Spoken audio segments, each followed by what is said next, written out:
Momento Beleza com Gabriela Duarte. Momento da Beleza com Gabriela Duarte, hoje com um assunto muito interessante. Vamos falar com a doutora Luciana, especialista em saúde da criança. Gabriela Duarte, boa tarde. Oi, Moniquinha, boa tarde, ouvintes. Boa semana, né? Segunda-feira sem feriado. Sem feriado, tudo completinho, hein? Exatamente. E já que a gente tá falando em feriado, férias escolares, a maioria das escolas já estão de férias. Então eu trouxe um tema aqui que eu acho que é dúvida para muitos pais e até para a gente chamar também um pouquinho a atenção. A gente recebe aqui nos nossos estúdios a doutora Luciana Ramalho, ela que é dentista especialista em saúde da criança. Bem-vinda, Luciana. Muito obrigada, boa tarde a todos. Boa tarde.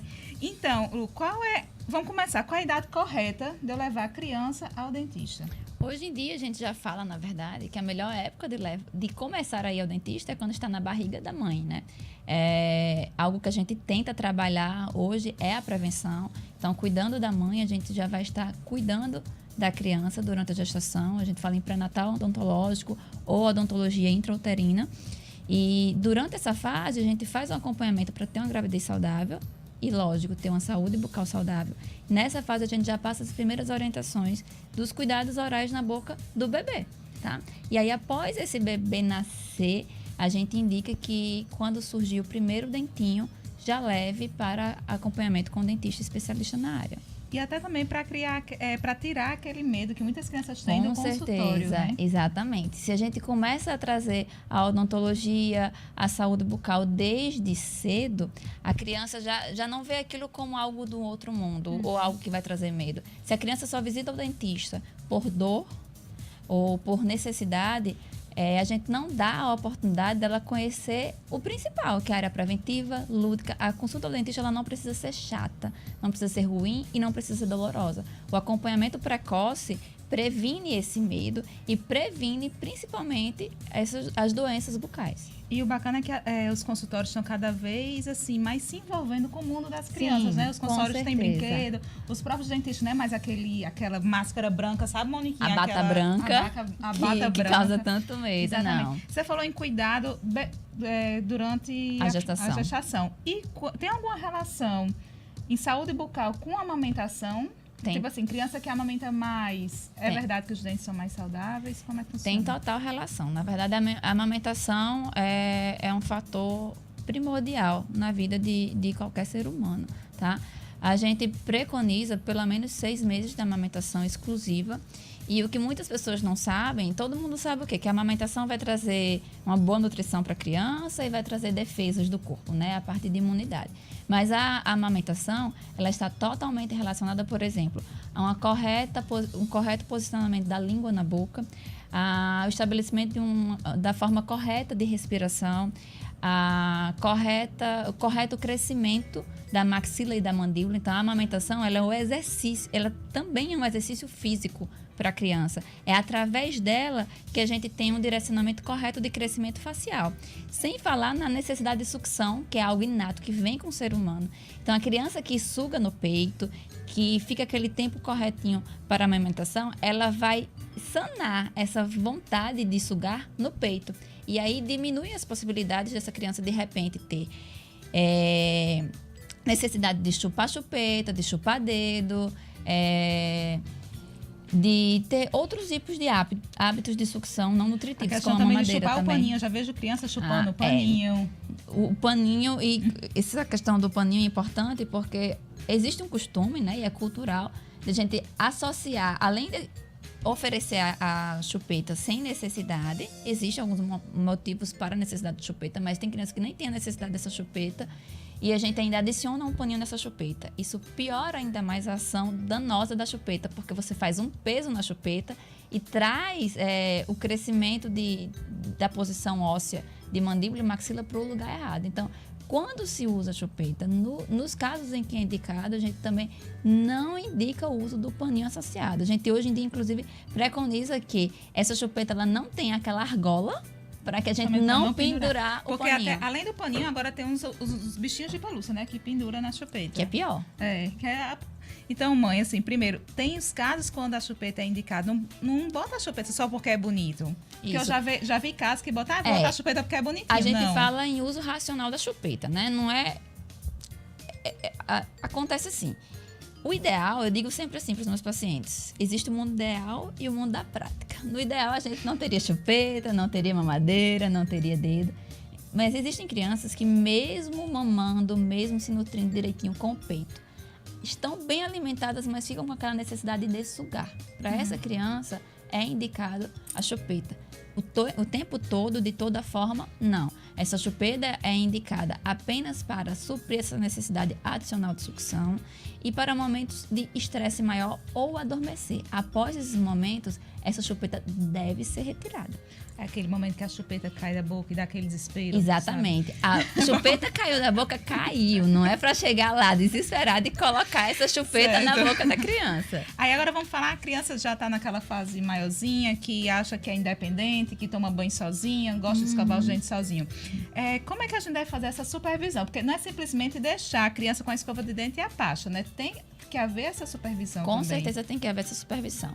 E, a depender da idade, existem motivos até diferentes. Por exemplo, crianças menores, às vezes criança com 3, 4 anos já acha que já é grande, que é mocinha, que é rapazinho e já quer ficar com essa escova. Então, um dos motivos nessa fase é para que a criança não degluta, não engula o creme dental ou não coma essa pasta numa quantidade desnecessária. Então, a primeira preocupação, os pais precisam estar presentes para administrar quanto de pasta de dente vai nessa escova.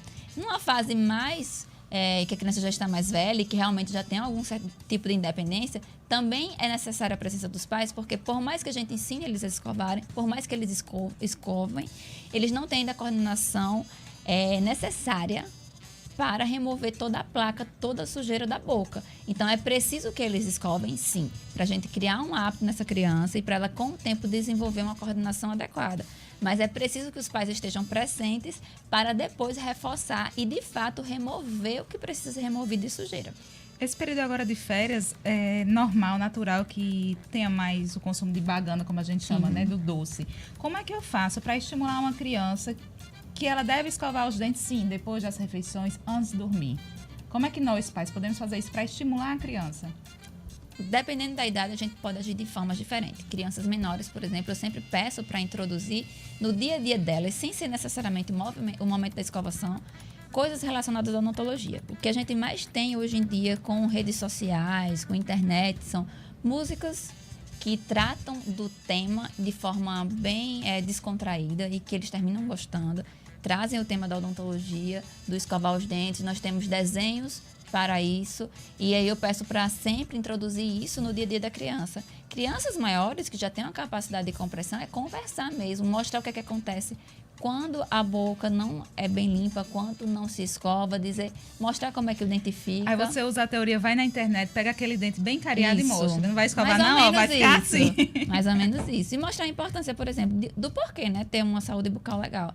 Um dente cariado não é só questão de ser um dente feio, mas vai trazer dor, por exemplo. Falando em dente cariado, Moniquinha, a gente tá há quanto tempo ainda aí? 8 minutos. Eita, vamos encerrar então. Falando em dente cariado, o dente de leite, quando ele tem essa cara, porque muitas vezes as pessoas falam, não vou tratar o dente porque é dente de leite, mas tem que ter também um cuidado com o dentinho de leite, né? Sim. Pra gente concluir aqui. Sim, tem que tratar esse dente. Não é porque esse dente vai ser perdido que ele não tem importância. Pelo contrário, ele tem importância estética, tem importância funcional, tanto em termos de mastigação como de posição dos outros dentes na boca, e ele guarda o espaço para o dentinho sucessor, que vai vir mais tarde, né? O dentinho permanente. Se eu perco esse dente de uma forma precoce e não faço nada para manter aquele espaço, os outros dentes da boca começam a se movimentar, fechar esse espaço, e o outro dente permanente, quando vier, ele não tem mais local para nascer.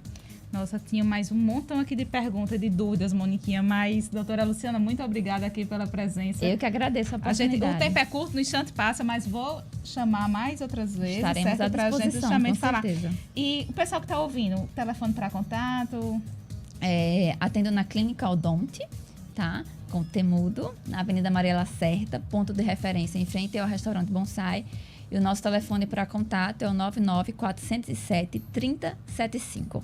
Então, aí fica a dica, férias chegando, é o momento que a gente relaxa, descontrai, mas também é o momento de fazer o check-up, né? Com certeza, Com todos os aproveitar. médicos. Então, exatamente, aproveita o tempo tempo. livre, liga lá, marca a avaliação gratuita, não é isso? Isso. Na verdade, com crianças, a gente não faz avaliação gratuita, porque a gente já faz a consulta e limpeza. É porque eu me confundi, porque lá também atende adulto, idoso. Isso, né? adulto, a gente faz essa avaliação gratuita, mas crianças não. Por quê? Criança não chega simplesmente e senta na cadeira. A gente precisa fazer todo um trabalho de condicionamento. Moniquinha, no consultório dela, na verdade, tem outro problema, que as crianças sentam lá e não querem mais sair lá de dentro. Graças a Deus. Mais uma vez, muito obrigada pela presença. Eu que agradeço. Agradecer também aqui a presença do Dr. Hélio, também aqui nos nossos estúdios. Moniquinha, um beijo. Obrigada, Gabi. Boa semana. E você que está nos ouvindo, pode mandar dúvidas, sugestões de tema para o Momento Beleza 96fm@gmail.com. Eu sempre erro. Não tem jeito esse nosso e-mail. Momentobeleza96fm@gmail.com. Você não me corrigiu hoje, né, Moniquinha? Tô esperando aí você, né? Tá com a colinha aí, sempre fala pra gente tudo, né? Normal, aí de repente. Um beijo. Um beijo. Boa semana. Até sexta. Pra você também. Momento Beleza de hoje. Tudo que você queria saber, né? Você que tem filhos aí, você que tem crianças em casa, são esclarecimentos que com certeza vão fazer você se apressar para fazer esse tratamento aí do seu filho, viu? 1h mais 15 minutos, 1h15 em Natal. Rádio de Natal.